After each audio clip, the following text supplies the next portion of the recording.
Wandern direkt am Meer. Das ist einfach besonders toll. Und dieser Küstenwanderweg hier soll einer der allerschönsten sein. Welcome und herzlich willkommen auf Jersey. Extreme Gezeiten, königliche Verbundenheit und imposante Festungen. Das ist Jersey. Sanftmütige Kühe und wilde Austern. Das Lebensgefühl hier soll very British sein. Ob es stimmt, das wollen wir herausfinden.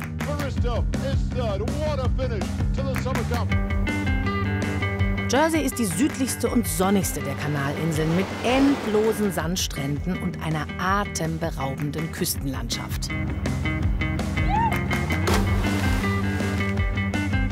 Eine britische Insel mit königlichem Flair.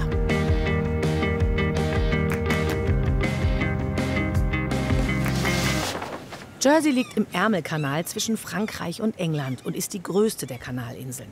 Gleich daneben liegt das kleine Sark, da wollen wir später auch noch hin. Wir fahren zum Surfstrand im Westen, wandern durchs riesige Felsenwatt im Südosten und besuchen eine spektakuläre Burg. Und die Hauptstadt St. Helier natürlich auch.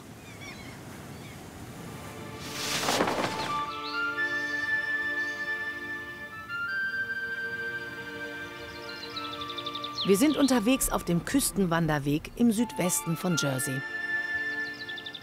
Es ist toll, wie mild die Luft jetzt hier ist und wie weich. Und gleichzeitig ist es so eine raue Landschaft. Spannend.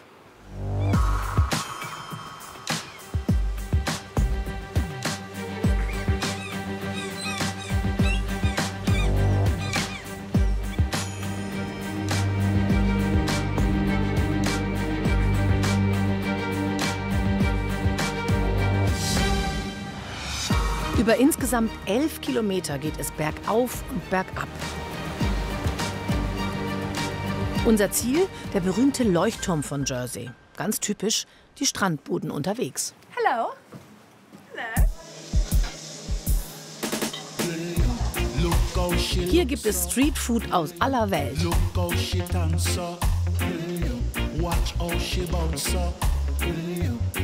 Und dicke Burger.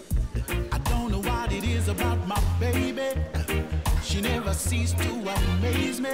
Her thickness is my weakness. Sister big bones, she got the godless. Aber wenn ich das aufgegessen habe, dann kann ich die Insel umrunden. Look how she looks so. Look how she dance so.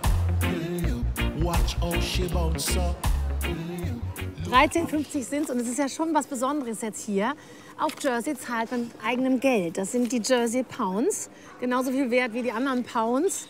Aber das gibt's so nur hier mit der Queen drauf und tatsächlich mit dem Wasserzeichen mit der Kuh. Hier leuchtet sie durch, das muss man schon wissen.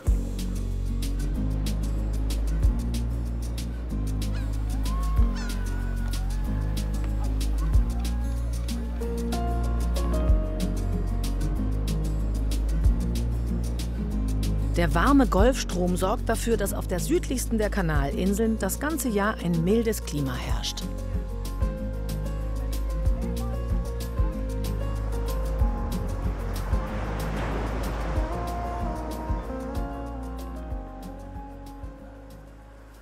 Man kann hier auch sehr aktiv sein an der Küste.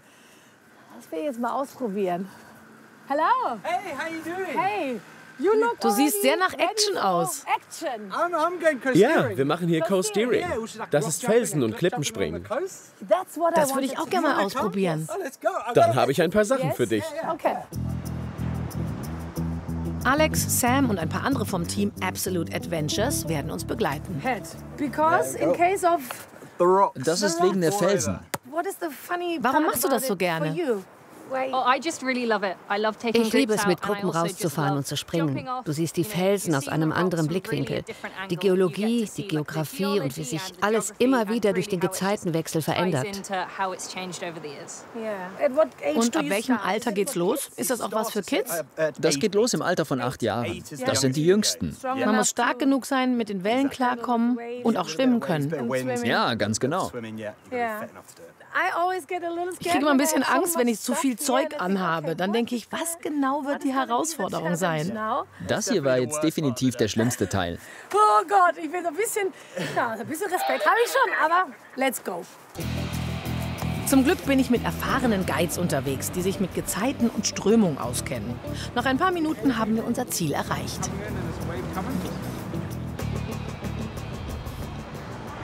Oh Gott! Woo!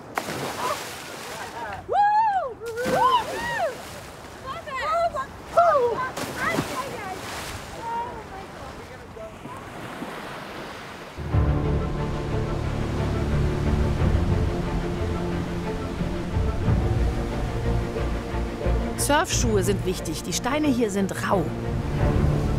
6 Meter geht's hoch. Adrenalin pur.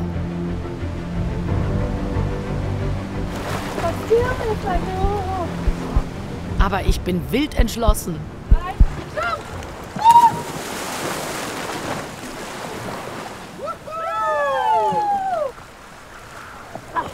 Es ist schon eine Mutsache hier. Coasteering, das ist eine Mischung aus Klettern, Springen und Schwimmen entlang einer Felsküste.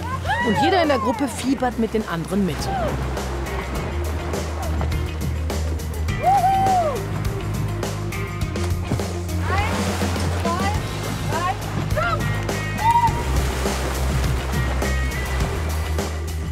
Am Anfang muss man sich überwinden und rein in den Neopren und Helm und überhaupt.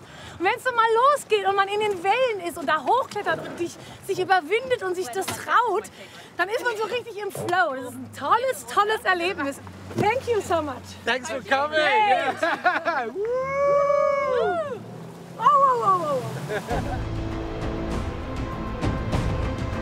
Für Fortgeschrittene geht's noch höher hinaus, bis auf 12 Meter. So hoch bis zu den roten Steinen steigt bei Flut auch das Meer. Erfunden wurde die Sportart von ein paar abenteuerlustigen Briten, die in den 1980er Jahren in Südwales von den Klippen sprangen.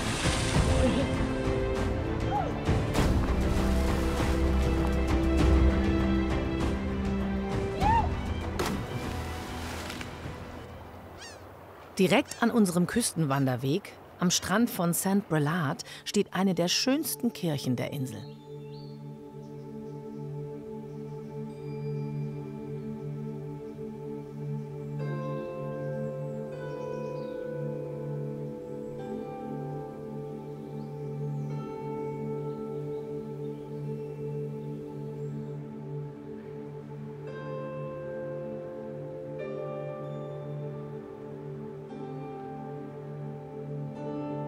Ein Engel verkündet Maria, dass sie Gottes Sohn zur Welt bringen wird. Bilder aus dem Alten und Neuen Testament. Erzählt wird auch vom jüngsten Gericht.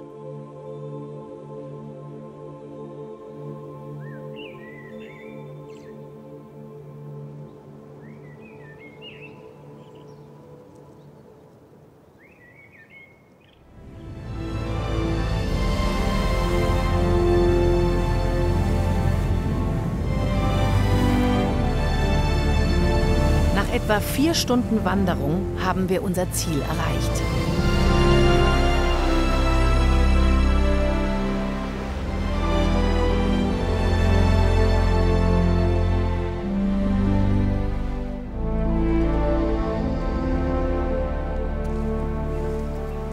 Da ist er, der Hirte der Wellen, so hat ihn Victor Hugo genannt. Das Wahrzeichen von Jersey. So ein Leuchtturm hat doch immer wieder was. Und so als Ziel einer Wanderung ist toll. Der Leuchtturm aus Stahlbeton warnt seit mehr als 150 Jahren vor Untiefen und starken Strömungen. Das ist toll, wie man hier Ebbe und Flut erleben kann. Jetzt kommt man hier noch trockenen Fußes zum Leuchtturm. Und ein paar Stunden später ist hier alles geflutet. Man gibt sogar eine Sirene, die einen rechtzeitig warnt, dass man noch rüberkommt, bevor ihn das Meer wegreißt.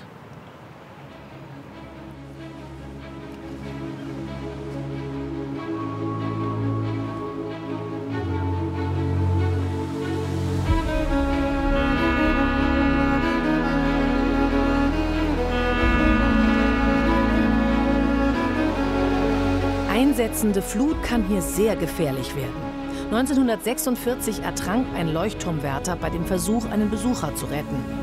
Auf den Kanalinseln gibt es einen der größten Gezeitenunterschiede der Welt. Und wo vorher noch ein Weg herführte, breitet sich rasend schnell das Meer aus.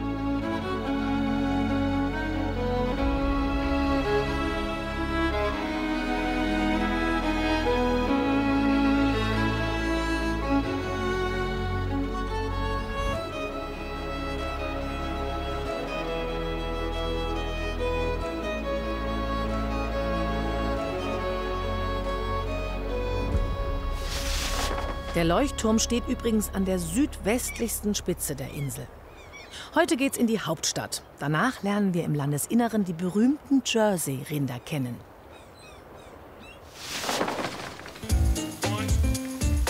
Dies Denkmal erzählt von der Befreiung Jerseys und den anderen Kanalinseln. Nach der Besatzung durch die deutsche Wehrmacht.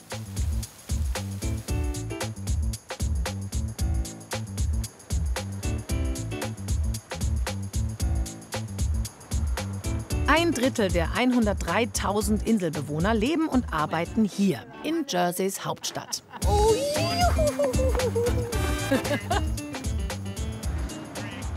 und hier soll es einige Spezialitäten geben. Central Market. Oh! Ganz im viktorianischen Stil.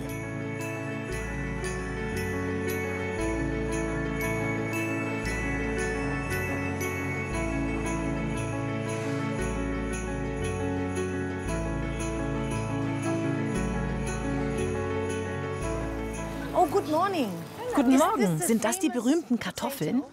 Ja, das sind die berühmten Jersey Royals. Die Originalform ist fast wie bei einer Kidneybohne. Okay. Aha. Gibt es denn das ganze Jahr? Nein, wir beginnen im März. Die Hauptsaison ist Mai und Juni. Und sind die vom Geschmack her süßer als andere? Sie haben einen etwas erdigen Geschmack. Sie wachsen unter Seegras. Das wird vom Strand geholt und auf den Acker gelegt. Das verstärkt den Geschmack. Okay. Vielen Dank fürs Erklären. Gerne, schönen Tag noch. Es gibt ja so 3 Dinge, denen man hier immer wieder begegnet. Den Jersey Royals, den Kartoffeln, den Jersey Cows und dann der Black Butter. Mal gucken, ob wir die jetzt hier auch noch irgendwo finden.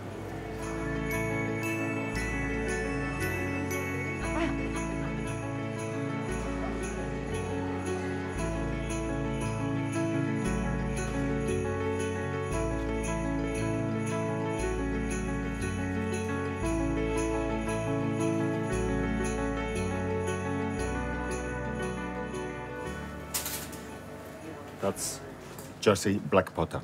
Jersey Black Butter. Ja. What is it? Was ist das? Das ist doch keine Butter. No, it's not. Nein. It's, Es ist Apfel und Zimt. Cinnamon. Apple and Cinnamon. Cinnamon, ja. Eine Apfelkraut. Ich kenne nur Apfelkraut. Ich kenne Apfelkraut nicht. Ach, Sie sind Schweizer. Ich bin Schweizer. Ja, das ist ja sympathisch. Okay, aber Apfelkraut ist was Ähnliches, glaube ich. Ich probiere mal. Ja. Ah. Oh, das schmeckt so ein bisschen nach Früchtebrot, Ja. wenn man in der Weihnachtszeit. Ja, ganz ne? genau, ja. Also ganz süß, so apfelig, zimtig, mit so ein bisschen was Weihnachtlichem noch dabei. Was ist das? Ich denke mal, dass es noch Nelken oder etwas Ja, drinnen das hat. kann sein. Nelken kann sein. Cinnamon, Vegetarian. Sie haben ja mal coole Fingernägel. Das ist ja mal echt. Ist das Jersey-Style? No, that's my style. That's your style, okay. Jersey gilt übrigens als Steueroase. Der Grund? Die Steuersätze sind niedrig. Knapp ein Viertel aller Beschäftigten hier sind im Finanzsektor tätig.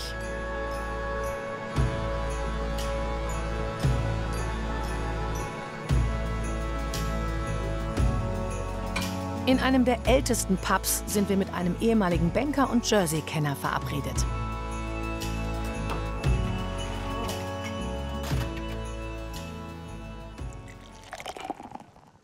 Jersey Hospitality. Jersey Gastfreundschaft steht am Eingang. Sagt gleich am Anfang. Could we have a couple of pints of Stinky Bay, please? Wollen wir gleich was trinken hier? Wir zwei? Das ist ein echter Jersey-Marke, Stinky Bay.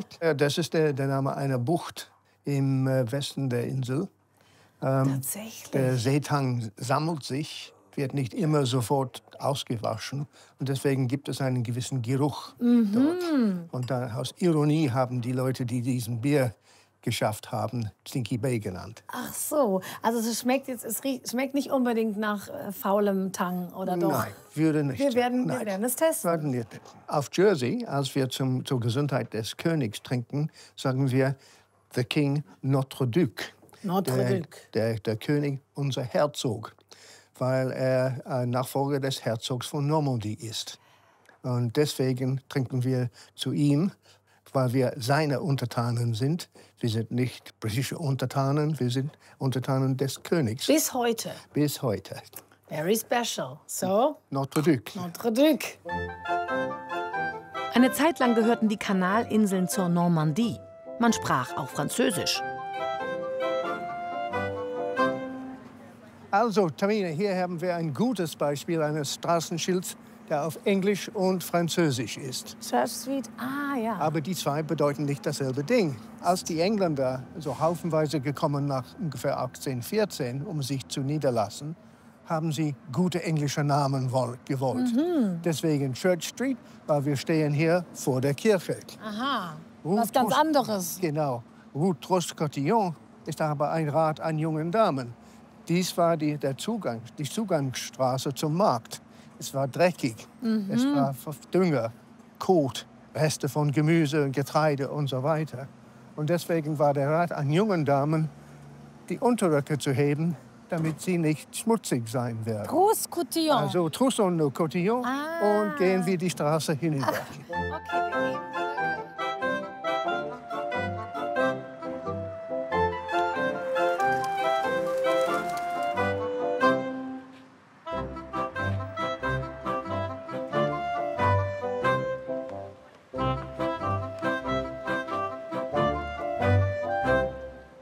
Tamina, hier diese Bäume zum Beispiel, Ja. sie wurden hier im Platz 1824 gepflanzt. Das sind schöne Rosskastanien. Sehr schön. Aber als es vorgeschlagen wurde, eigentlich diese Bäume hier zu pflanzen, gab es Briefe an die Zeitung mit verschiedenen Widerständen.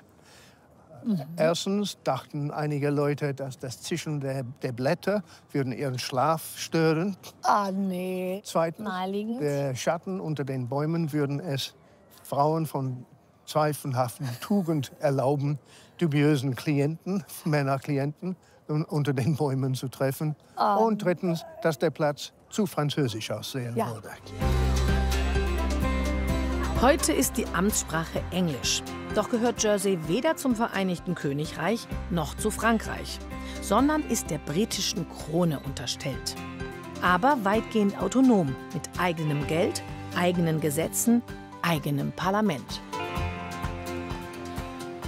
Das Charakteristische ist ein Gefühl von Unabhängigkeit. Schon. Dass wir vielleicht nicht ganz frei sind, weil wir sind trotzdem Europäer, wir sind Bürger der Welt, wir haben einen gewissen Ruhm, die wir behalten sollen. Aber trotzdem, dass wir unsere eigenen Entschlüsse treffen können. Und das ist das Wichtige. Ein englischer Gesetz ist kein Gesetz in Jersey, bis es von der Staatskammer genehmigt worden ist.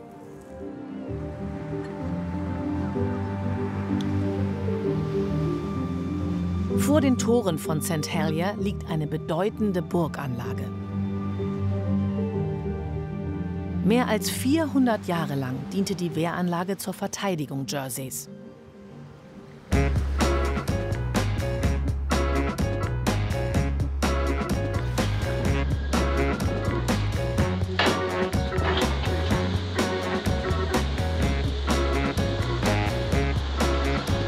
Wenn die Festung bei Flut zur Insel wird, bringen solche Amphibienfahrzeuge die Besucher trockenen Fußes dorthin.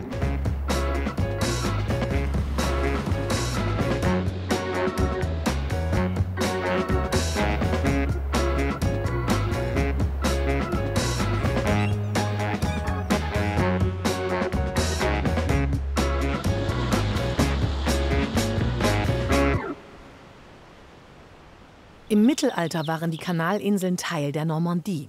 Im Jahr 1066 eroberte William, Herzog der Normandie, England und wurde englischer König.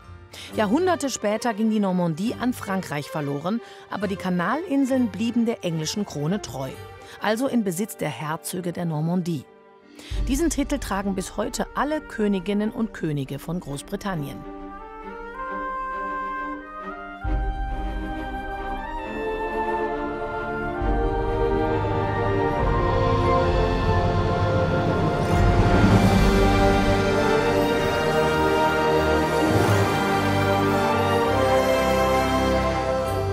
König Charles III., Herzog der Normandie und Königin Camilla bekamen bei einem ihrer Besuche der Kanalinseln 7 Jersey-Kühe geschenkt.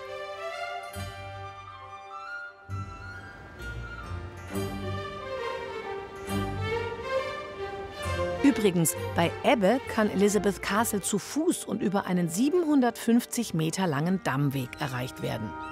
Man muss nur etwas Geduld haben. Auf Jersey ist eben einiges anders.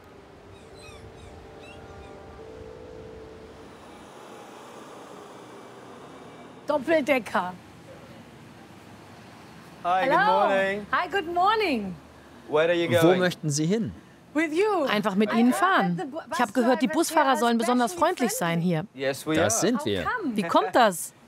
Und das ist Teil unserer Ausbildung, freundlich und höflich zu den Fahrgästen zu sein. Da gibt's Schulungen. It is a training, that's it. Ja, genau. So look at the eye, say hello. In die Augen schauen und Say Hallo hello, sagen? yeah. Was noch? What else?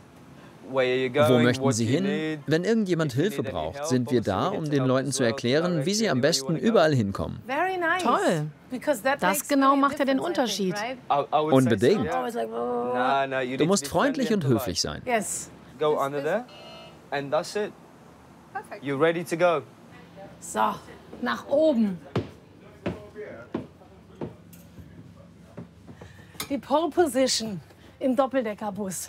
Vorne oben.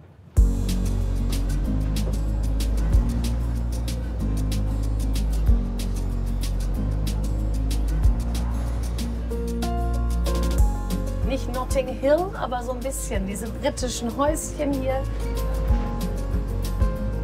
Guck mal, hier kommen die Kollegen. Hallo.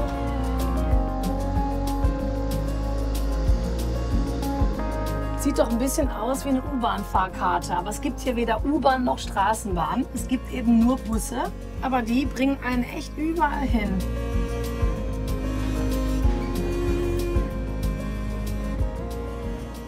Wir fahren links. Die Straßen sind sehr, sehr schmal. Wenn man hier ein Auto mietet, muss man echt ständig aufpassen.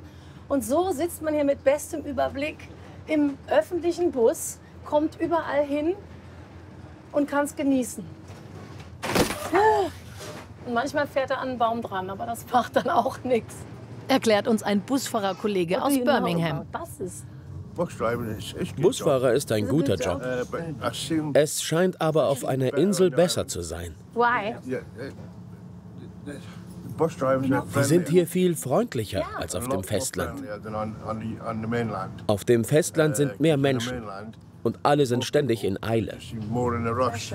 Hier ist es viel relaxter. Yeah. Es gibt nur ein Problem. Die Straßen sind sehr eng. Very narrow. Ja, und dann denkt man, oh nein, aber es passt. Oh, jetzt wird's.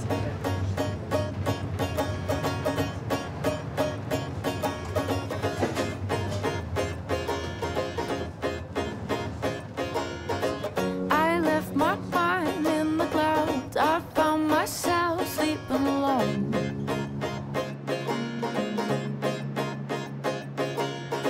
I told myself to get up, but I just slipped back in my cloud. My cloud.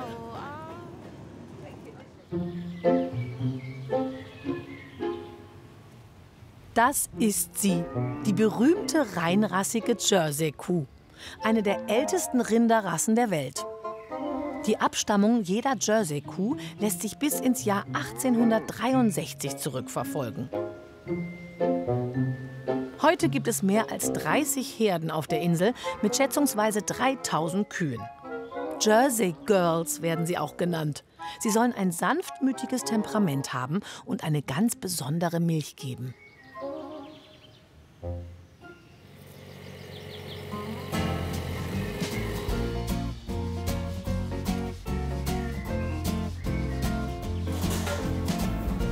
Wir sind zu Besuch auf der Woodlands Farm von Bryony und ihrer Familie. Im Hofladencafé verkauft die Farmerin Eis. Aber nicht irgendein Eis. Jersey Ice Cream ist ebenso berühmt wie die Kühe, aus deren Milch sie gemacht wird. Soll besonders cremig sein. Es war Bryonys Idee, auf der Woodlands Farm ein Café zu eröffnen. So können die Gäste alle Produkte des Bauernhofs direkt probieren. Und der Weg zu den Ställen ist für Bryony auch nicht weit.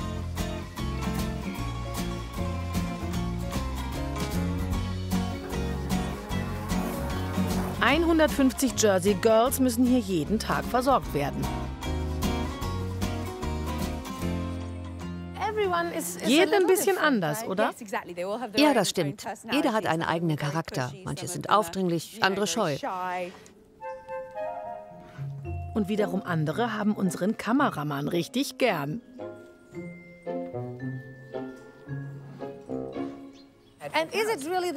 Und ist es wirklich die beste Milch, die man kriegen kann? Die Leute sagen das immer. Ja, absolut. Es ist eine reichhaltigere Milch. Mehr Protein, Kalzium und Fett. Sie ist so viel reichhaltiger. Ich darf mal näher ran an den Nachwuchs. Zu den Kleinsten. Gerade mal 5 Wochen alt. Ihr habt ja die Kuh auf euren Geldscheinen. Ja, wir lieben unsere Kuh. Es ist eine geschützte Rasse auf Jersey. Du darfst keine anderen lebenden Kühe auf die Insel bringen. Und darfst auch keine Kuh melken, die keine Original-Jersey-Kuh ist mit einem Herkunftsnachweis. Das heißt, die Kühe haben einen guten Ruf hier auf der Insel. Genau. Das ist ja schon eine emotionale Geschichte für viele Menschen. Absolut. Das ist eine große Sache. Wir sind zwar eine klitzekleine Insel, aber auf der ganzen Welt kennen die Leute die Jersey-Kuh. Sie ist so berühmt. Küsschen. Ja. Gibst du mir ein Küsschen? Du schmeckst gut. Ich glaube, ich bleibe hier. Das ist ja so herzig. Die Jersey Ladies hier, die kleinen Jersey Cows. Doch es wartet noch etwas Arbeit auf uns. Die königlichen Frühkartoffeln, die Jersey Royals. Auf dem Central Market haben wir sie schon mal gesehen. Wir sortierten sie nach Größe. Nicht jeder mag die gleiche Größe. Manche Leute mögen die dicken besonders gern. Aber die allerbesten sind die ganz kleinen. Und die werden bei uns Shacks genannt. Und jeden Tag musste jemand sortieren? Ja, in der Saison von April bis August. Ich mag den Geruch, den kenne ich aus meiner Kindheit. Wir hatten nebenan einen kleinen Bauernhof. Und dieser frische Geruch nach Kartoffeln. Mir geht es so mit Tomaten. Oh, hello. Die essen auch gern Kartoffeln. This is perfect. Hier gehen die royalen Kartoffeln zu den royalen Jersey-Kühen.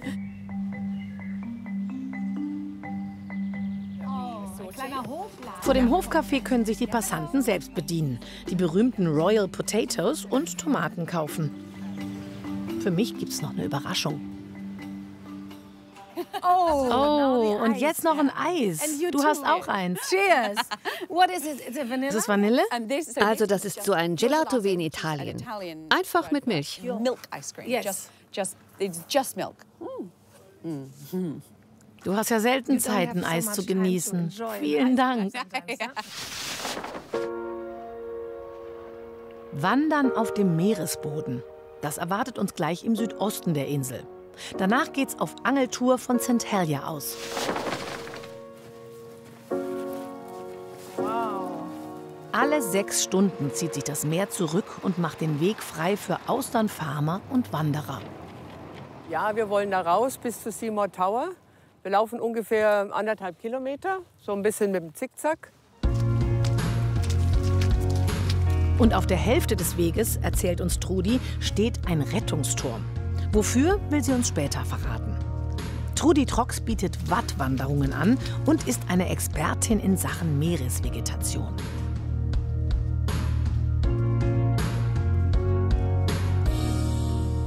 ist schon mal eine.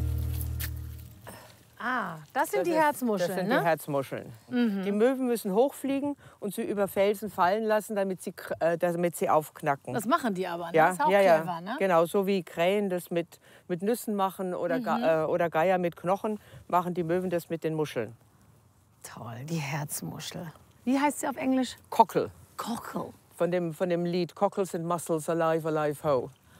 Cockles and mussels, alive, alive, ho. Alive, alive, oh, alive, alive, oh, crying cockles and mussels, alive, alive, oh. She was a fishmonger, and sure 'twas no wonder, for so were her mother and father before. They each wheeled their wheelbarrows through the streets broad and narrow, crying cockles and mussels, alive, alive, oh. Hi Peter, ihr habt wohl viel zu tun heute. Ja, das stimmt. Wir müssen die Beutel mit den Austern regelmäßig wenden, damit sie nicht zusammenwachsen oder am Beutel kleben. Und das Wasser kommt und geht. Genau. Und sie ernähren sich von dem, was im Meerwasser ist, und wachsen. Sie sind sehr umweltfreundlich. Das hier sind quasi noch Babys. Yes. Wie alt sind die? Etwa ein Jahr alt. You like oysters? Magst du Oysters? Ja, ich mag Austern gerne. Das ist ja immer so eine Glaubenssache, ne? You like oysters Und du also? magst sie auch? Ja, absolut. Die Leute sind da ja sehr unterschiedlich. Ich mag sie lieber gekocht als roh. Aha. How do you cook them? Auf dem Grill mit einer leckeren Soße oder etwas anderem Besonderem. Das hat ja auch irgendwie was Französisches. You know, you have the mix here. Ihr habt ja so eine Mischung, der französische Einfluss vom Savoir-vivre. Savoir-vivre. Absolut. Das ist bei Austern wie mit dem Wein. Es gibt Leute, die können allein vom Geschmack her sagen, woher die Austern kommen. Es ist was Besonderes. Danke fürs Zeigen. Und lasst die hier noch ein bisschen weiter wachsen.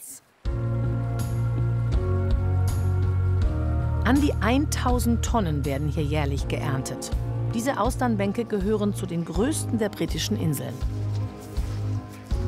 Und bei Ebbe wird eine bizarre Landschaft freigelegt. 3210 Hektar Küste. Wir sind mittendrin in Europas größtem Felsenwatt. Faszinierende Algenarten gibt's hier auch. Das ist der Blasentang. Und darin sind die Fortpflanzungsteile, also da sind die Sporen drin. Und wenn du dieses Gelee ausdrückst, hier. dann ist es ganz fein. Das ist wie Aloe Vera oder besser noch. Ach. Und wird auch an manchen Kosmetiklinien wird es auch verwendet.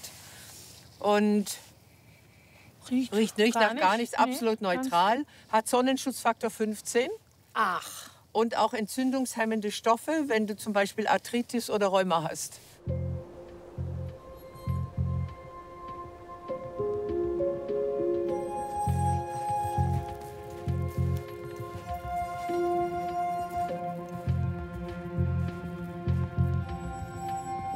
Willst du mal hochgehen?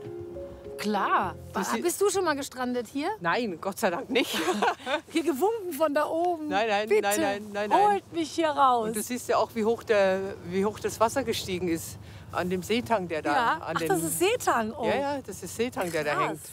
Okay, ich kletter mal hoch und verschaffen mir einen Überblick. Ja.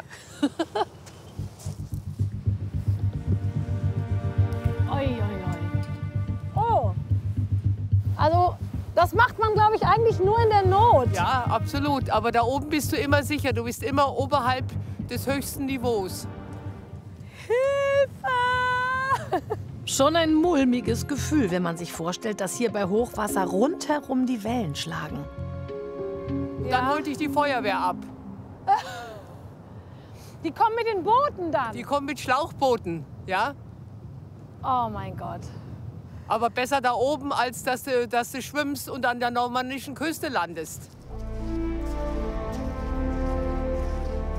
Ursprünglich kommt Trudi aus Bayern und ist Geografin. Über die Kanalinseln hat sie einige Reisebücher geschrieben. Trudi, wie bist du denn eigentlich hier gestrandet? Ich bin gestrandet auf einer Kajaktour zu Seymour Tower. Zu diesem Tower? Ja, und habe dabei meinen jetzigen Mann kennengelernt. Hier so in the middle of the sea. In the middle of the sea. Really? Ja. Ja, und was? Also, wann ist der hier von hier? Ja, Derek ist also in Jersey geboren und lebt hier, führt ein Kajakunternehmen. Aha. Und mit mir zusammen eben macht er auch die Wanderungen. Und wie gesagt, auf einer Kajaktour, auf die ich gebucht war zu Seymour Tower, da habe ich ihn kennengelernt. Vor 15 Jahren.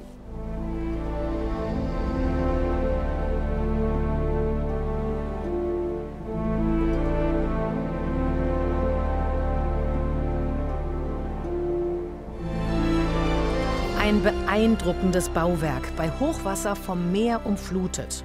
So einigen hat dieser Turm schon das Leben gerettet. Zum Beispiel bei 2 Frauen, die sind hier im Watt geritten und dann ist der Nebel gekommen und die haben nicht mehr zurückgefunden. Dann haben die ihre Pferde dort hinaufgebracht auf die Terrasse. Hier über die Felsen rüber? Nein, nicht über die Felsen. Auf der rechten Seite gibt es eine Treppe, aber es ist trotzdem eine sehr steile Treppe, wo sie ihre Vollblüter hochgebracht haben. Und dann hat man überlegt, ja, wie kriegt man die Pferde wieder runter? Pferde gehen ja zwar hoch, aber runter ganz schwierig. Und am Montag dann kam eine Frau mit einer Leitstute heraus. Da haben die anderen Pferde die Leitstute gesehen und sind dann runter und gesagt, okay, jetzt gehen wir auch. Mensch, was eine Aktion. Ja, ja. Ja, dass hier kein Pferd vor allem wieder runter will, das kann man wirklich verstehen. Man kann übrigens auch ganz freiwillig im Seymour Tower übernachten, im Rahmen einer Wanderung. Hohe Ansprüche an Komfort darf man aber nicht haben. Eine Terrasse hat der Turm. Ja, wir kommen. Dafür lockt das unglaubliche Abenteuer, quasi mitten im Meer zu schlafen. Wunderschön, oder? Wenn wir hier übernachten und das Wasser läuft auf, dann haben wir Bastölpel hierher fliegen, die dann hier tauchen und fischen. Und manchmal ganz weit draußen auch Delfine. Aber das ist wirklich schön, die Tierwelt hier zu sehen, die Vögel. Ja. In ein paar Stunden ist das Meerwasser zurück, das übrigens zu den saubersten in Europa zählt.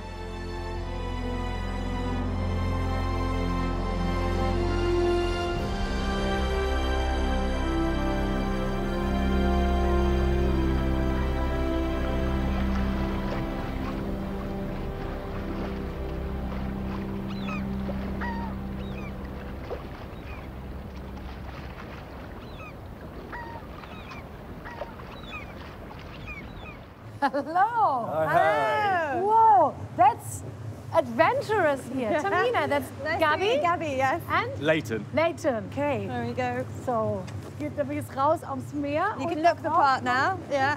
Ausrüstung. This is the tricky part, The right? tricky part. You're is so getting- Du hast so tolle Fingernägel. Yes, that's. You'll be surprised they work. Es wird dich überraschen, die funktionieren auch beim Fischen. Ich habe eine gute Nagellady. Das sind Gelnägel, 3 Wochen alt. Sie macht einen richtig guten Job. Good job. Yeah. So, okay. Yep, let's do this. Let's do this. Normalerweise würden Gabby und Leighton heute auf Hummerfang gehen. Dann wäre auf dem Boot aber kein Platz für uns. Der Hafen ist übrigens hochwassertauglich. Bis zu 12 Meter kann das Wasser hier steigen. Gabby und Leighton sind Fischer aus Leidenschaft. Jeden Tag fahren sie mit ihrem Boot raus, um Meerestiere zu fangen. Das Wetter heute? Very British. Es nieselt. Das ist kein einfaches Leben. Du hast nie eine Garantie, dass du etwas fängst und dass du etwas verkaufst. Wenn man Hummerreusen im Meer hat, ist das wie wenn man sein Geld an eine Wäscheleine in den Wind hängt. Du hoffst, es bleibt genug hängen. Es ist ein hartes Leben, mental und körperlich.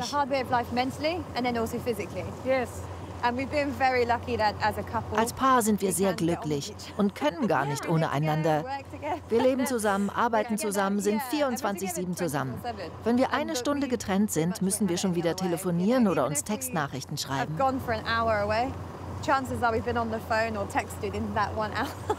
Wow.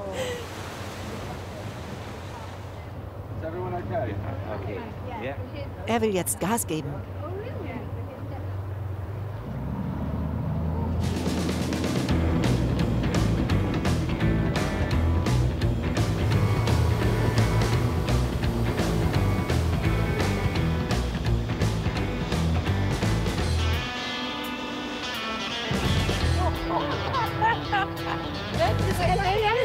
Adventure Tours hier.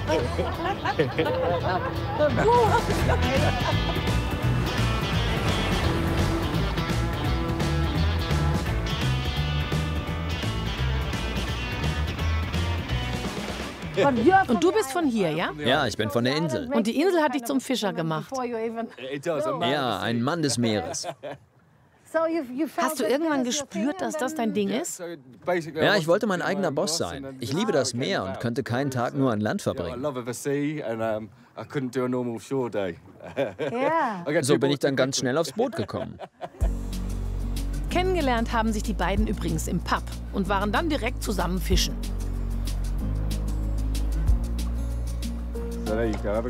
Was wollen wir denn jetzt fangen? Makrelen. Los geht's. Jetzt musst du ganz schnell drehen.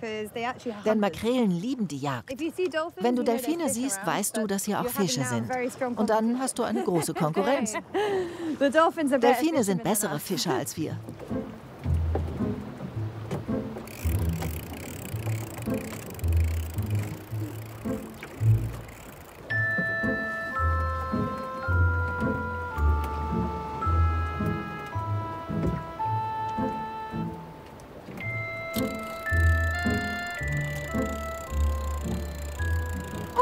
Da ist was. Das ist ein Fisch. Es sind Makrelen. Sogar ganz viele. Oh, maybe. Oh, there we go. Hilfe. Should I get my yarn off, like? Yeah. Ay, ay, ay. Die sind wunderschön. Yes. Oh, du. Leighton und Gabby sagen, ich sei ein echter Glückspilz und jetzt müssten sie mich einfach einstellen. Where's David Leighton? Look at that. Brilliant. Oh my God. Oh. Do you want to go a bit? Are you sure? Anyone else want to go? Sure? Ich glaube, das ist genug fürs Abendessen, oder? Wir sind in einem Schwarm hier drin. Das ist wirklich unglaublich. Wupp, wupp, wupp. Und gleichzeitig spürt man so Euphorie und Mitleid. Das ist einfach nah beieinander. Wow. Wir haben ein neues Crewmitglied. Die beiden sind stolz, zu einer der ältesten Berufsgruppen der Insel zu gehören. Es waren Fischer, die Jersey im 16. Jahrhundert an die Spitze des internationalen Handels brachten.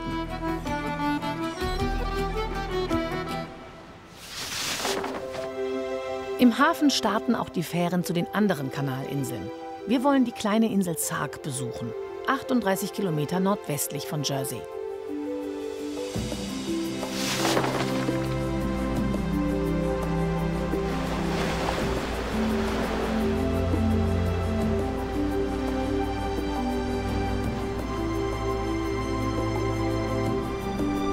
Die Kanalinseln sind ein Stück Frankreich, das ins Meer gefallen ist und von England wieder aufgesammelt wurde. So beschrieb der französische Dichter Victor Hugo die Lage der Inseln im Ärmelkanal. Er lebte dort einige Jahre im Exil. Sark ist gerade einmal 5 Quadratkilometer groß. Etwa 500 Menschen leben hier.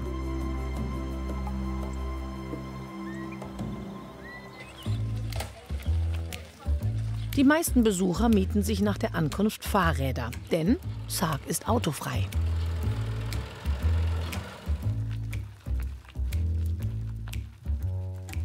Nur Kutschen und Trecker sind auf dieser Kanalinsel erlaubt.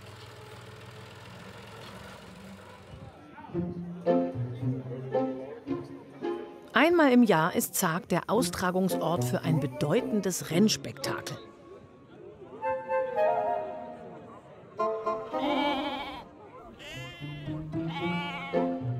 Und das sind die Teilnehmer.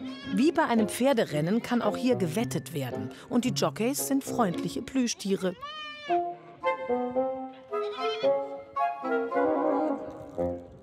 Die Rennstrecke? Ein englischer Rasen mit Strohballen als Hindernisse.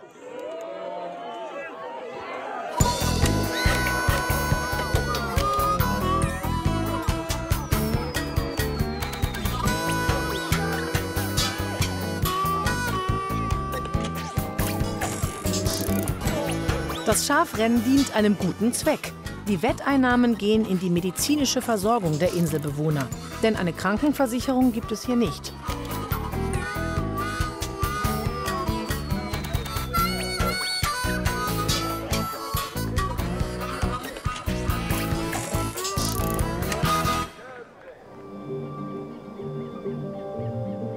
Sark besteht aus 2 hohen Felsen, verbunden durch einen schmalen Grat, La Coupée genannt.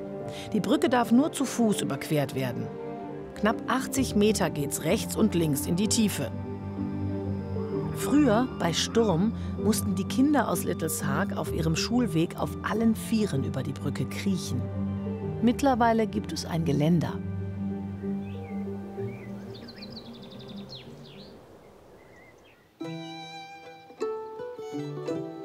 Dieser romantische Ort ist eine weitere Attraktion der Insel.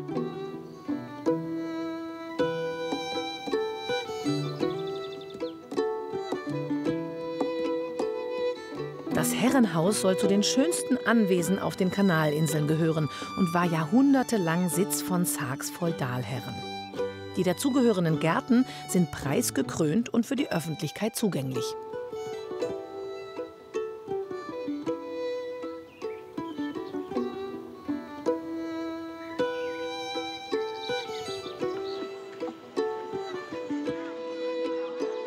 Es gibt hier schöne Cafés und Hotels und auch Bootstouren rund um die Insel. Hier ist alles etwas entschleunigt. Sark gehört zu den Kronjuwelen im Atlantik. So werden die britischen Kanalinseln auch gern genannt. Zurück auf Jersey sind wir auf einer spektakulären Burg, essen leckeren Fisch und treffen einen außergewöhnlichen Adeligen auf seinem Landsitz.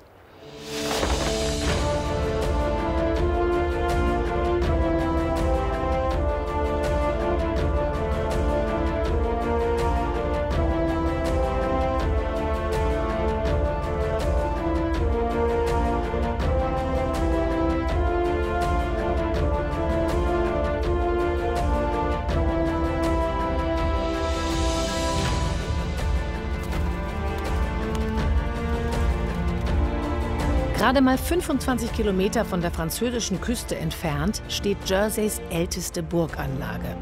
Als England die Normandie an Frankreich verloren hatte, die Kanalinseln aber weiterhin zur englischen Krone standen, schützte diese Burg die Inselbewohner lange Zeit vor feindlichen Invasionen. Die Burg thront über dem kleinen Städtchen Gorey. Im Sommer erwecken Darsteller wie Schlossfalkner Simon und sein Wüstenfalke Sovereign die Vergangenheit zum Leben.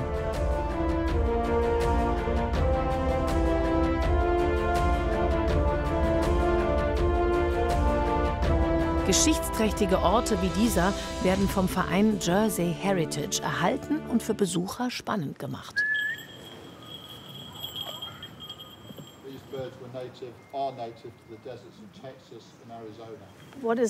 Welchen Zweck hatten die Vögel früher? Für die Jagd und für Sport. Vor 450 Jahren gab es hier auf der Burg einige Raubvögel. Sie dienten der Unterhaltung, aber auch zum Fangen von Nahrung. Zur Unterhaltung auch. War das früher so? Ja, als Zeichen von Macht und Prestige. Besonders unter den Königen und Königinnen in ganz Europa. 1574, das war die Zeit der Tudors, hatten wir gerade Frieden mit den Franzosen und die Burg wurde teilweise umgebaut. Und die Vögel lebten hier, in einem Vogelhaus hinter der Mauer. Und wir sind mit ihnen außerhalb des Schlosses auf die Jagd gegangen. Jagd auf was? Kaninchen, Eichhörnchen und Wildvögel, Rebhühner und Wachteln. So konnte man viele Essen auf den Tisch bringen. Und ihr beide müsst sehr eng zusammenarbeiten. Ich nenne es perfekte Disharmonie. Es sollte eine perfekte Harmonie sein, funktioniert aber nicht immer. Sie hat die Flügel, ich nicht. Also sagt sie mir manchmal, was passieren wird. Kann sie jetzt losfliegen und zu dir zurückkommen oder ist sie nicht in der Stimmung? Konntet ihr Bilder machen, als sie vorhin geflogen ist? Es ist ein bisschen riskant wegen des starken Windes, aber wir können es mal ausprobieren. Ich werde sie entscheiden lassen, wohin sie fliegt.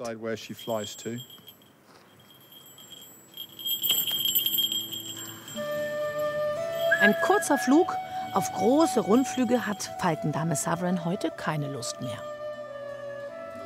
In der Burg kann man weltberühmte Kunstobjekte sehen. Zum 800. Jahrestag der Loyalitätserklärung Jerseys zur englischen Krone sollte ein Porträt der amtierenden Monarchin erstellt werden.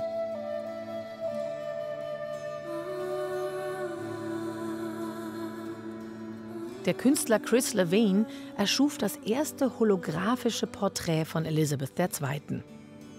Tausende Aufnahmen wurden dafür gemacht. Das faszinierendste Bild für den Künstler selbst, die Queen mit geschlossenen Augen. Er nannte es Leichtigkeit des Seins.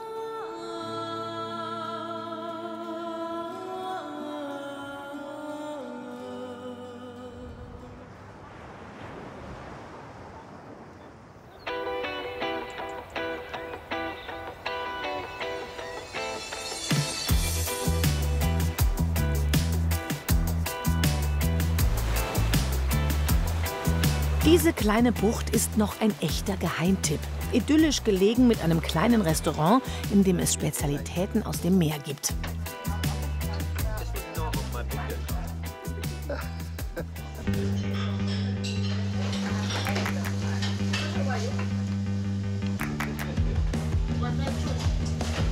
Leighton und Gabby, das Fischerpärchen, mit dem wir schon auf Angeltour waren, bringen hier ihren Fang frisch zubereitet auf den Teller.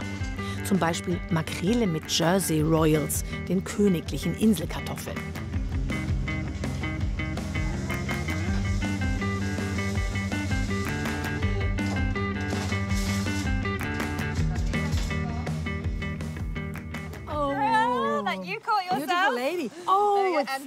Mit Blumendeko.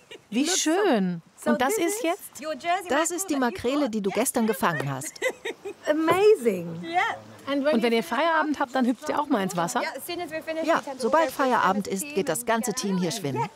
You really do this? We actually do, yeah. Enjoy. Guten Appetit. Vom Boot, vom Meer, direkt auf den Teller. And farm to plate at the same time. Yes, thank you so much. Perfect. Oh.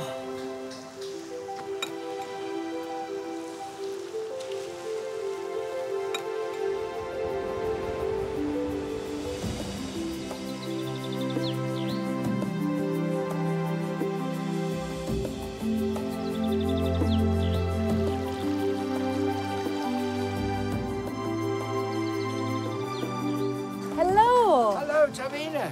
Oh, hello, Vincent. Nice to meet you.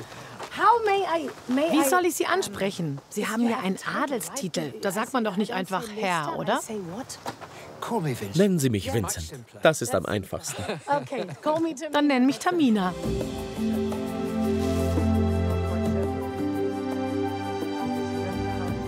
Vincent trägt den Titel Seigneur.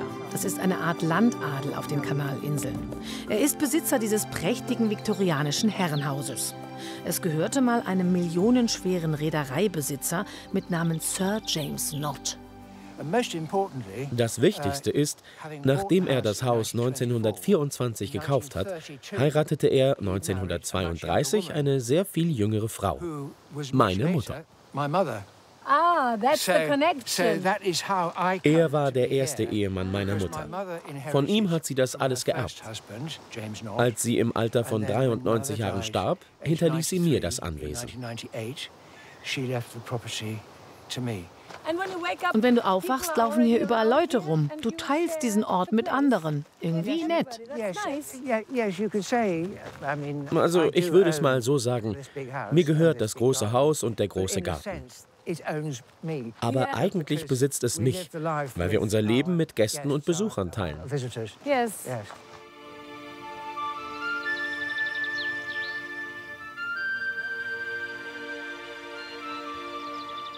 Sein Vorgänger hat den Botanischen Garten zwar angelegt, doch Vincent hat ihn für Besucher geöffnet und um viele Pflanzen erweitert. Ich bevorzuge es, Pflanzen zu kontrollieren, anstatt Menschen. Menschen zu kontrollieren ist sehr schwierig. Pflanzen machen viel mehr Spaß. Ja. Und man kriegt so viel Schönes zurück, wenn es klappt. If it works, then. Nichts liebt Vincent mehr als seine Obstbäume. In einem Teil des Gartens ließ er aus Apfelpflanzen ein Schiff bauen. Die Form erinnert an ein altes Fischerboot aus Jersey. Wann ist das Schiff reif? Das Schiff wird im Oktober reif sein. Vincent fühlt eine starke Verbundenheit zum britischen Königshaus. Du hast den Titel Seigneur. Du gehörst dem König von England, stimmt das? So könnte man es ausdrücken. Also, wenn der König kommt, muss ich das hier tun. Je suis votre homme liege à vous porter foi contre tous. Das klingt französisch. Das ist ganz altes Französisch. Und er muss dann seine Hände um meine legen. Okay, ich bin jetzt der König und was muss ich sagen? Das weißt du vielleicht. Du bist mein Mann. Genau. Und jetzt lass mich bitte wieder aufstehen. Oh mein Gott. Aber genau so ist es. Ich bin dein rechtmäßiger Mann. Das bedeutet, er kann mit mir machen, was er will. Wie fühlt sich das an? Dem König zu sagen, dass ich sein Mann bin? Das ist ziemlich emotional, um ehrlich zu sein. Als ich das letzte Mal getan habe, erzählte ich anderen Leuten davon. Es treibt einem die Tränen in die Augen, weil man sich verbunden fühlt. Es ist Geschichte. So ist es ja mal gewesen.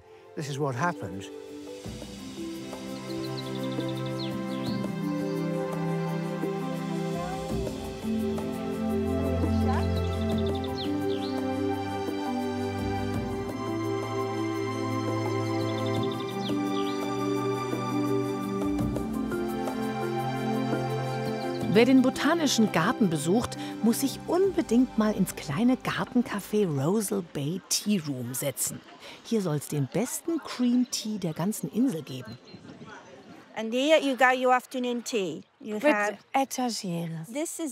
Das ist das typische Gebäck, das viele Briten als Cream Tea bezeichnen. Ich öffne es mal. Dann weißt du, dass es frisch ist. Weil es leicht aufgeht. Genau, und nicht krümelt. Hast du die gemacht? Ich mache das alles hier. Hausgemacht und ganz frisch. Ja, dort in meiner Küche. Die Marmelade oben drauf? Like this? Yes. Ooh, that's very... Und dann nimmst du die Creme. Stimmt, die Creme. Clotted cream. Man macht doch keinen Cream Tea ohne die Sahnecreme. Jetzt verteilst du es. Oh. Und dann nimmst du es und beißt einfach rein.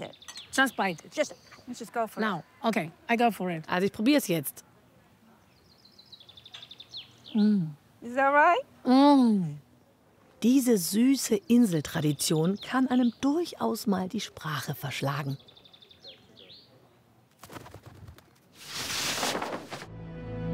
Heute wollen wir zu den War Tunnels, ein unterirdisches Museum. Und vom Fischerort St. Aubin radeln wir in den Wilden Westen. Zum besten Surfstrand der Insel.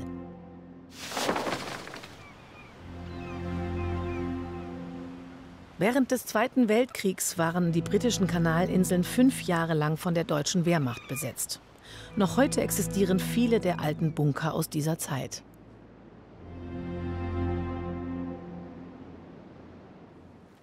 Einen riesigen Tunnelkomplex ließ Adolf Hitler als Munitionsdepot und zum Schutz für die deutschen Soldaten bauen.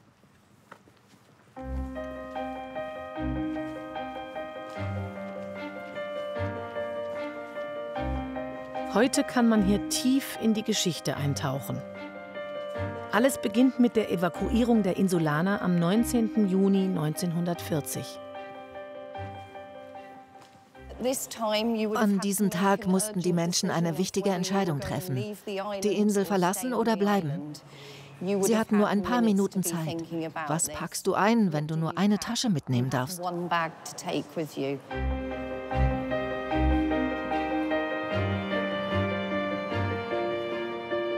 Viele Einwohner verließen damals die Inseln, aber Tausende blieben. Die Ausstellung im Antikriegsmuseum ist chronologisch aufgebaut. Dieser Raum erzählt von der Besetzung der Kanalinseln durch die deutsche Wehrmacht.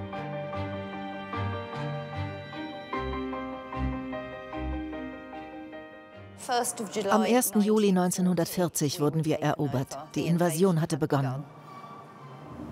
Die Tunnel haben damals hunderte Zwangsarbeiter bauen müssen.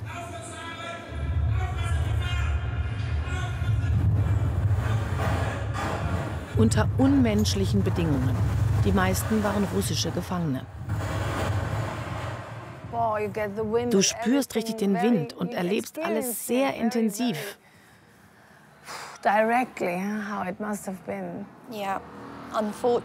Tragischerweise verloren viele Männer ihr Leben durch die Steinschläge.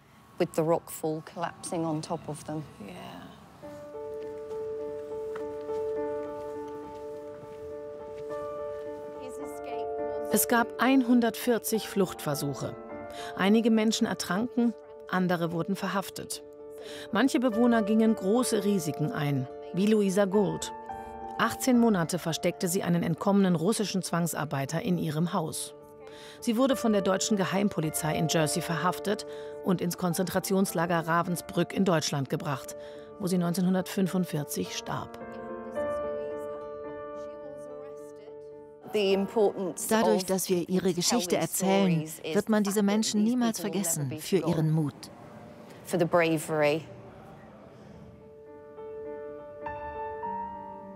Die Aufgabe von Archivarin Charlie ist es, Unmengen alter Fotos anzuschauen, Bücher zu lesen und Dinge so zusammenzustellen, wie es damals gewesen sein muss. Ich kann fühlen, dass das ein Ort ist, der schwer zu ertragen ist. Wie ist das für dich?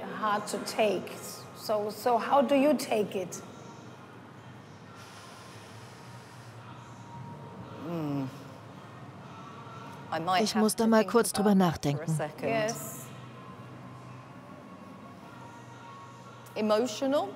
Emotional. Ich bin emotional, wenn ich diese ganzen Dinge raussuche, anfasse und fühle. Das ganze Gebäude hat eine Emotion. Du kannst die Traurigkeit in der Luft spüren.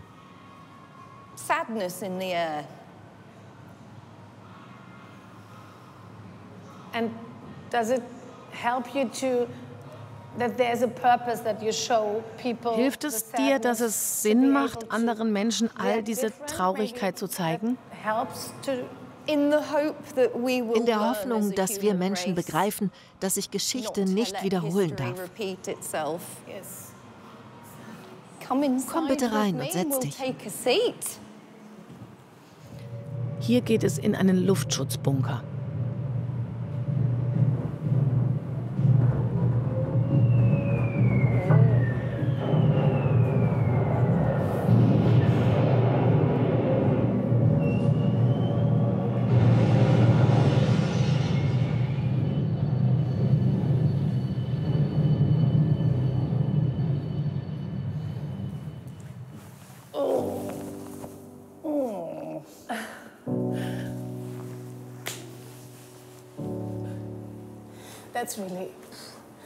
Das ist wirklich heftig, wenn du dir vorstellst, was da draußen wohl alles passiert. Furchterregend.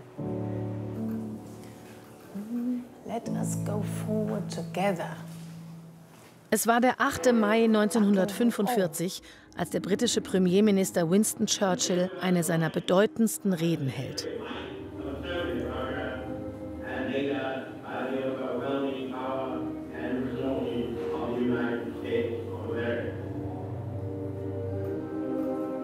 Er verkündet das Ende des Krieges in Europa und die bedingungslose Kapitulation der Deutschen.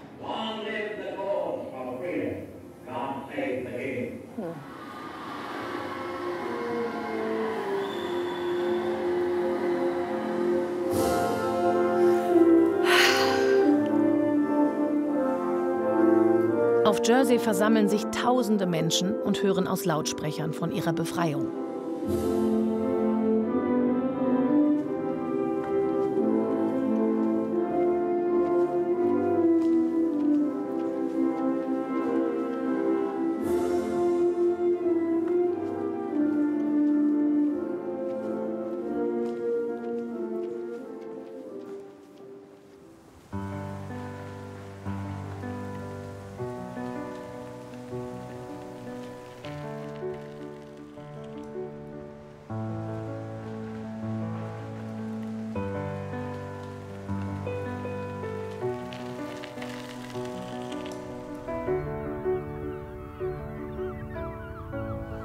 kleiner, süßer Hafen, war früher sogar der Haupthafen der Insel hier in St. Aubin.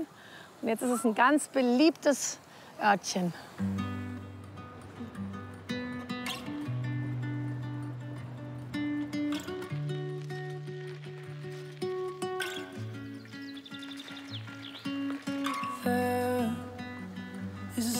Storm, and I'm caught up in the middle of it all, and it takes control of the person that I thought I was, the boy I used to know. There is a light in the dark, and I feel its warmth in my hand. My heart, why can't I hold on? It comes and goes in waves, it always does, always does. We watch as our young hearts fade into the flood.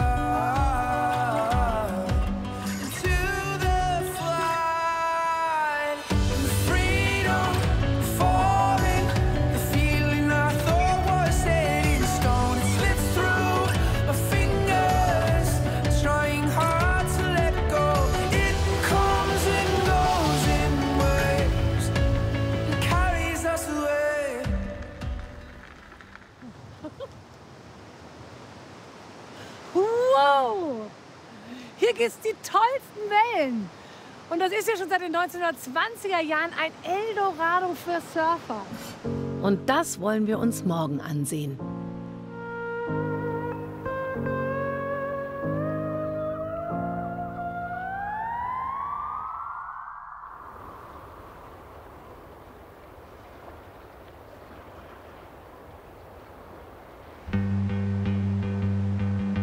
An diesem Strand wurde 1914 die erste Surfschule Europas eröffnet. Dass Wellen auch eine heilende Wirkung haben können, war da bestimmt noch unbekannt. Genau das hat sich die Wohltätigkeitsorganisation Healing Waves auf die Fahne geschrieben. Surfen als Therapie.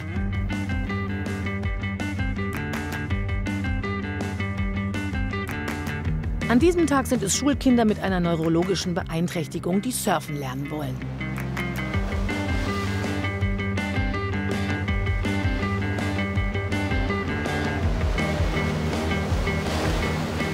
Ihre Betreuerin Rachel Shield empfindet diese Ozeantherapie als große Chance für die Kinder. Sie glauben an sich. Sie glauben, dass sie etwas schaffen können. Am Anfang trauen sie sich nicht aufzustehen und dann können sie es. Das ist ein großes Fest.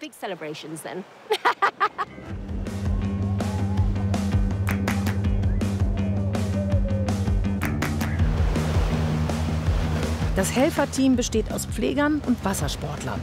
Sie machen das ehrenamtlich. Finanziert wird das Projekt durch Spenden.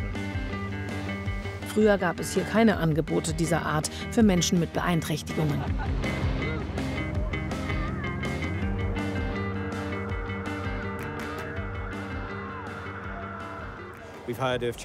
Wir hatten hier schon Kinder, die noch nie vorher am Strand waren oder jemals einen Strand wie diesen gesehen haben.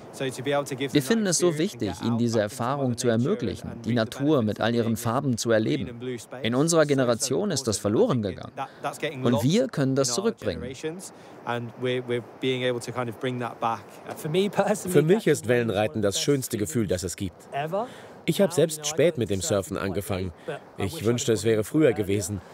Es ist so schön, den Menschen helfen zu können. Sie vertrauen uns, dass wir sie da wieder rausholen. Das ist sehr wichtig. Sie vertrauen uns bei dem, was wir tun. Das ist wirklich eine starke Sache.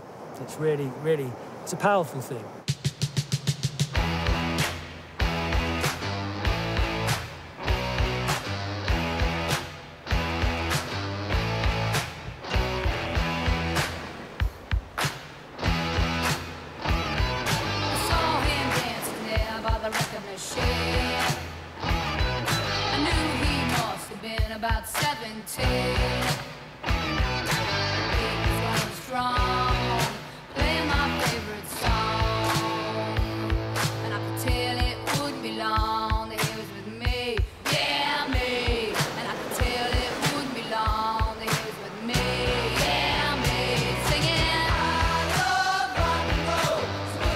Wem macht die Ozeantherapie eigentlich mehr Spaß? Den Athleten, so werden die Kids genannt, oder den Ausbildern? Ich würde gerne sagen, die Athleten. Ich hoffe, dass es die Athleten sind. Darum machen wir das ja. Aber es könnten auch wir sein. Wenn wir danach den Strand raufgehen, lächelt eigentlich jeder. Jeder hat ein breites Grinsen im Gesicht. Aber zugegeben, eigentlich habe ich am meisten Spaß.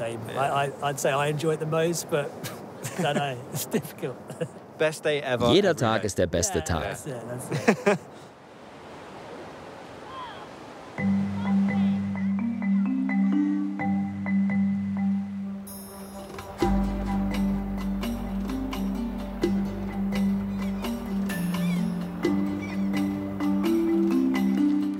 Einige Bunker aus dem Zweiten Weltkrieg werden heute anders genutzt. Als Museum, als Ferienunterkunft oder für Meeresspezialitäten.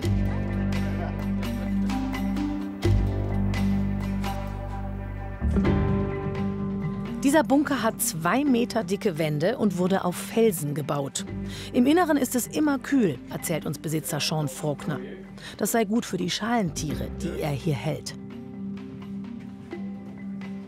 2-mal am Tag wird der Bunker vom Meer umspült.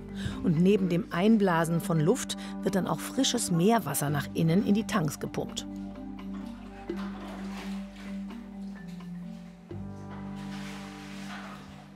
Here we go. That's a spider crab. Spinning crab. And to sleep. Schon schläft sie wieder. I'm back. Ich bringe sie mal zurück. Here we are. Als Kind habe ich hier um die Ecke gewohnt. Und wir Kinder spielten oft in diesem Bunker. Dann habe ich angefangen zu angeln. Als ich mit meinem Fang zurückkam, musste ich warten, bis ich raus konnte, wegen der Gezeiten.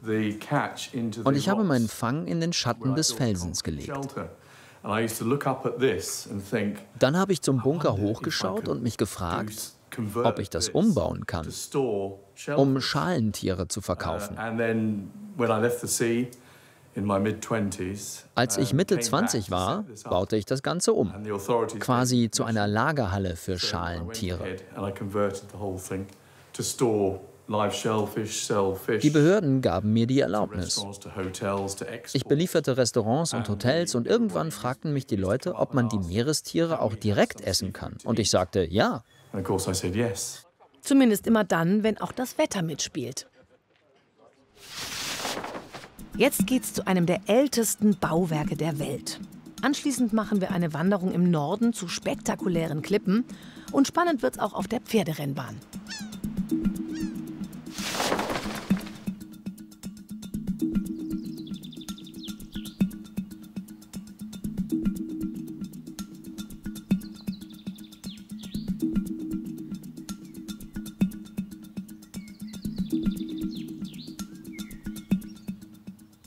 Eine Kultstätte aus der Jungsteinzeit. Sie wurde Ende des 20. Jahrhunderts unter einem Grashügel entdeckt.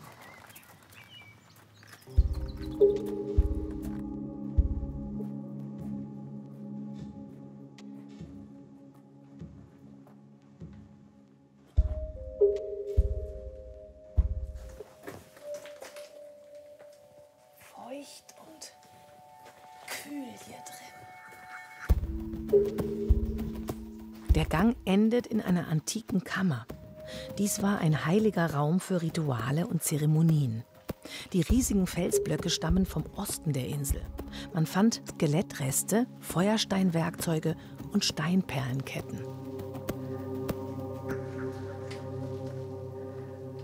Man kann es kaum fassen, dass hier schon Tausende von Jahren über diese Steine hinweggegangen sind. Älter als die Pyramiden. Der Grabhügel galt als heidnischer Kultort. Im frühen Mittelalter wurde eine christliche Kapelle darauf erbaut. Die Organisation Jersey Heritage hat aus der historischen Stätte eine Museumslandschaft gemacht. Ein kostbarer Schatz gehört auch dazu. Ein riesiger Hortfund keltischer Münzen. Ausgegraben im Jahr 2012. Nach einer groben Schätzung sind es 70.000 Münzen. Sie stammen aus Armorica, der heutigen Bretagne und Normandie. Warum man damals auf Jersey so viel Geld versteckt hat, ist bis heute ungeklärt.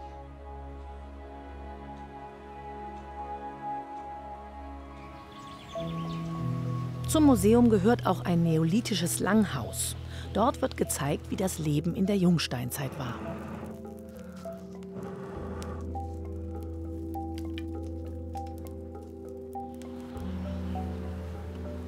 Das Langhaus wurde von freiwilligen Helfern wie der deutschen Iris Fritz gebaut. Die Mitarbeit ist für sie ein spannender Kontrast zu ihrer eigentlichen Arbeit als Computerexpertin. Irgendeine Idee, was man damit machen kann? Ja, ich zeige Bohren? mal. Ich zeige Bohren ist gut. Bohren ist gut. Ich drehe einmal einen vor, weil man braucht ja vielleicht auch mal Löcher, ne, für irgendwas. Ja. Wir haben hier ja auch ganz viel auf Loch. Also nimmt man sich den Handbohrer oder den Pumpbohrer, wie auch immer der heißt. Du machst den einmal runter und er kommt dann mit Schwung von alleine wieder rauf. Und unten dein Flint bohrt sich dann sein Loch da rein. Und dann brauchst du nur noch ein bisschen Geduld und hast dann mit der Zeit ein Loch. Dann magst du mal probieren, Loch zu bohren.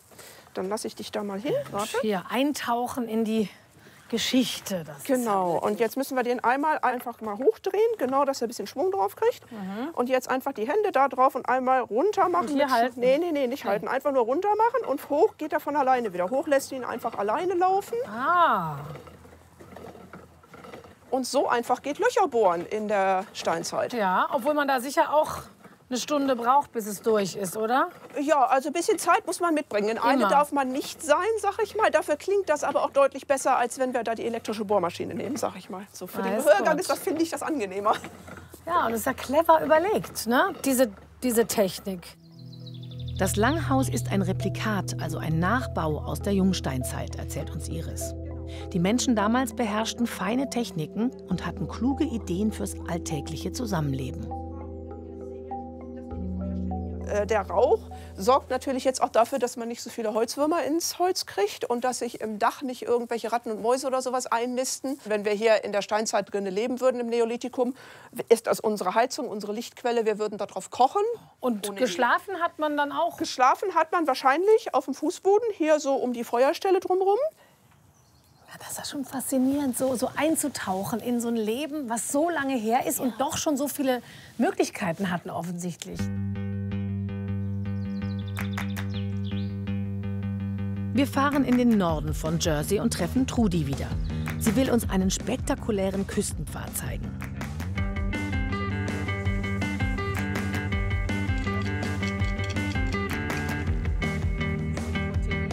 Am Strand von Grève de Lec steht ein Fischwagen mit Namen The Ugly Oyster.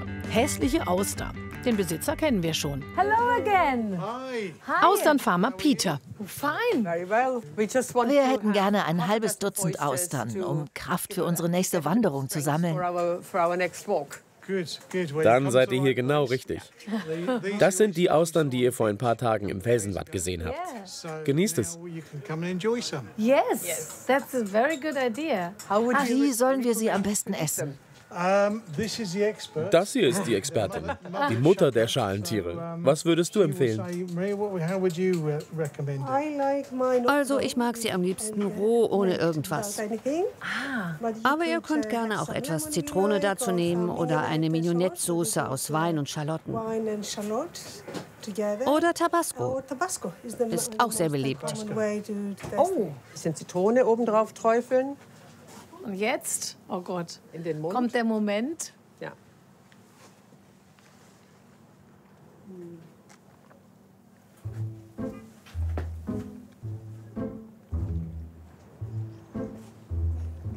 Der Geschmack von Meer und Meerbrise. Ja. Aber es schmeckt natürlich schon nach Meer, nach Salz. Umami, unser 5. Geschmack. Süß, sauer, salzig, bitter und Umami. Oh. Und Umami ist im Seetang, ist in Meeresfischen und ist natürlich auch in Austern. Okay. Ist es was Gesundes? Ja, auf jeden Fall.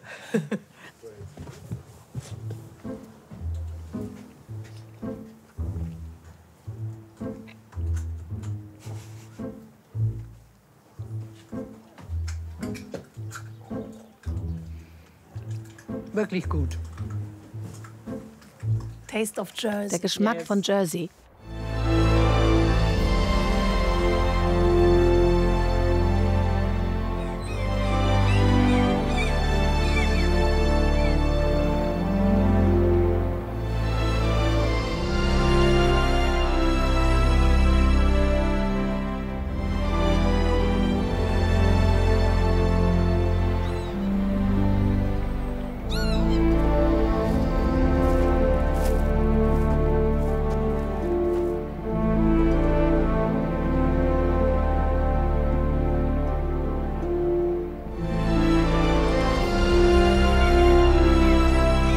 Trudy hat nicht zu viel versprochen. Der Klippenpfad von Grève de Lec Richtung Nordwesten ist echt beeindruckend. Nach etwa einer Stunde haben wir viele Höhenmeter hinter uns gelassen. Oh, geschafft. Das ist toll. Wunderschöner Blick hier. Hier sieht man mal richtig weit. Riesenvögel soll es hier auch geben. Ach, was habe ich versprochen? Very big. Ja, ganz große Papageitaucher, männlichen Puffin. Puffins, Puffin. Genau. Und die Schnäbel sind verknotet. Die inniglich wetzen ihre Schnäbelchen. Aus Weidengeflecht ist es, ja.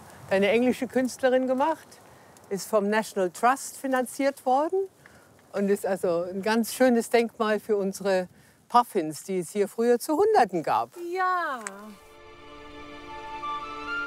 Sie gehören zu Jerseys Lieblingen, Papageitaucher, auch Puffins genannt. Die meiste Zeit verbringen sie auf offenem Meer. Nur zum Brüten kommen sie auf die Kanalinseln. Jerseys Population ist auf wenige Paare geschrumpft. Es gab Winterstürme und die Vogelgrippe. Oft wurden die Eier der Seevögel auch von Nesträubern geklaut. Doch Natur- und Tierschützer tun alles, damit es bald wieder mehr Puffins hier gibt.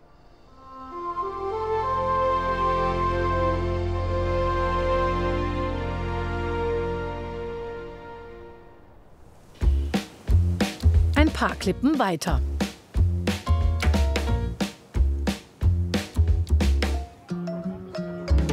Hier geht's very British zu. Es gibt gesellschaftliche Ereignisse auf Jersey, die muss man einfach mal erlebt haben.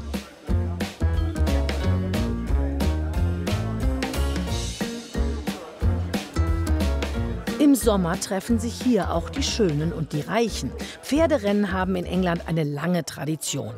Jersey macht da keine Ausnahme. Es wird gewettet, es wird gechillt und es wird geschlemmt. An diesem Tag ist auch Jersey Girl Victoria unter den Jockeys. Sie erinnert sich noch genau an ihren ersten großen Sieg. Es war großartig. Ich konnte gar nicht glauben, dass ich gewonnen habe. Es war so schön. Alle meine Freunde waren hier und meine Familie. Wir haben das groß gefeiert. Als Jockey musst du mutig sein und total fit. Und immer genau wissen, was um dich herum passiert. Das ist wichtig. Und dann wird's ernst. The flag is up for our first race of the night. And they're off. So here we go in the Levert Roux Associates handicap hurdle. And the first to go on is George Baker. It's just behind himself. They're going to jump this one. All safely over there. Next time round. This time round, George Baker is going to have never said nothing on the wide-eyed. Die Rennbahn hat die wohl schönste Aussicht aufs Meer, doch das interessiert hier irgendwann keinen mehr. Spätestens beim Zieleinlauf hat man auf das richtige Pferd gesetzt, viel gewonnen oder alles verloren.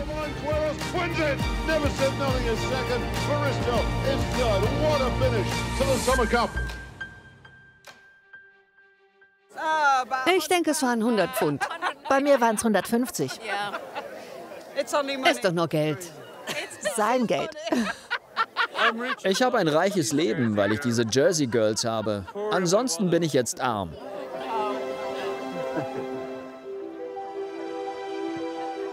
Für Jockey Victoria hat es diesmal nicht ganz zum Sieg gereicht. Sie lächelt tapfer über den zweiten Platz und wird es beim nächsten Rennen wieder versuchen.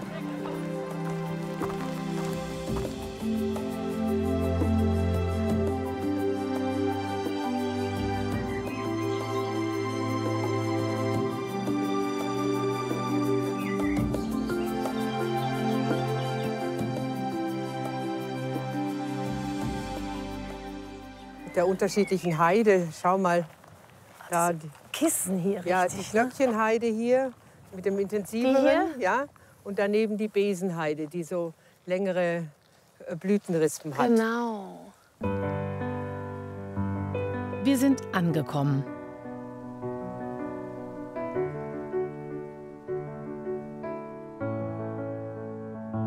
Von 3 Seiten durch Felsklippen umgeben. Diese Burg war praktisch uneinnehmbar. Zur Ruine verfiel sie, weil es keine Wasserquelle gab. Hier oben 60 Meter über dem Meer.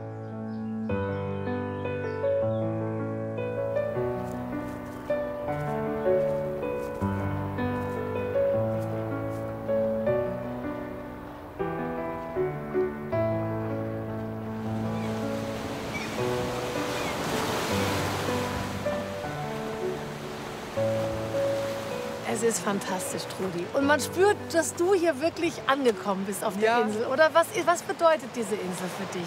Ja, für mich ist es zu Hause geworden. Tatsächlich? Ja, ja. Der Funk ist übergesprungen. Vielen Dank für diese tolle Tour. Gerne. Ganz schön. Ja, ich hoffe, du nimmst viel gute Erinnerungen mit nach Hause. Das werde ich. Und wenn wir jetzt noch ein bisschen warten, geht da die Sonne unter, oder? Ja, genau. Am nordwestlichen Zipfel von Jersey, sagen die Leute, sind die Sonnenuntergänge einfach traumhaft schön.